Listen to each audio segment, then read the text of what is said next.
AP deputy CM Pawan Kalyan వ్యాఖ్యలతో అమరావతి నుండి హైదరాబాద్ వరకు నిప్పురవ్వలు ఎగిసిపడుతున్నాయి. రెండు రాష్ట్రాల మధ్య సెంటిమెంట్ మంటలు రేగుతూనే ఉన్నాయి. ఇక తెలంగాణ ఉద్యమకారుల గుర్తింపు విషయంలో ప్రభుత్వ కార్యాచరణపై కూడా విమర్శలు వస్తున్నాయి. అడ్డుకోవడానికి మీరెవరు? తెలంగాణ ఏమైనా మీ అయ్య జాగిరా అంటూ జూన్ 2న AP deputy CM Pawan Kalyan comments తో భగ్గుమన్న తెలంగాణ ఇంకా చల్లారలేదు. ఈ విషయంలో పవన్ కు వ్యతిరేకంగా నిరసనలు, విమర్శలు కంటిన్యూ అవుతూనే ఉన్నాయి. పవన్ వ్యాఖ్యలను నిరసిస్తూ పలు ప్రజా సంఘాలు ఆందోళనలు చేస్తున్నాయి. సిద్దిపేట జిల్లా హుస్నాబాద్ లోని అంబేద్కర్ చౌరస్తాలో ప్రజా సంఘాల జేఏసీ నాయకులు ధర్నా చేశారు. తెలంగాణ ప్రజలు ఉద్యమాలను అవమానపరిచే విధంగా పవన్ వ్యాఖ్యలు ఉన్నాయన్నారు.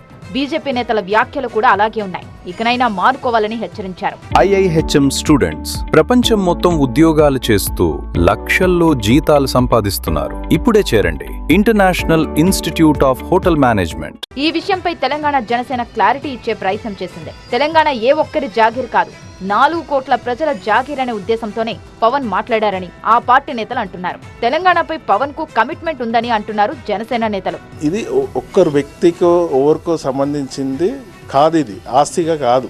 ఇది ప్రతి ఒక్క 4 కోట్ల మంది తెలంగాణ ప్రజలది, తెలంగాణ లీడర్స్ది, అందరిది, ప్రతి ఒక్కరిది తెలంగాణ.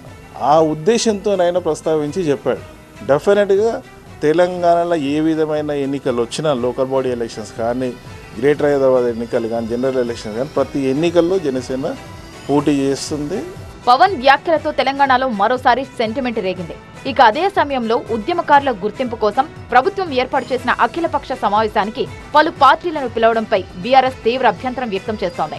అసలు ఉద్యమంలో పాల్గొనని, ఉద్యమంపై అవగాహన లేని పార్టీలను అఖిలపక్ష సమావేశానికి ఎలా పిలుస్తారని ఆగ్రహం వ్యక్తం చేశారు. బక్కన్ నరసింహులు తెలంగాణ అనే పదమే లేదు అని అపహాస్యం చేసినటువంటి తెలుగుదేశం పార్టీని కూడా పిలవడం అనేటువంటిదే అనుమానం కలుగుతూ ఉన్నది.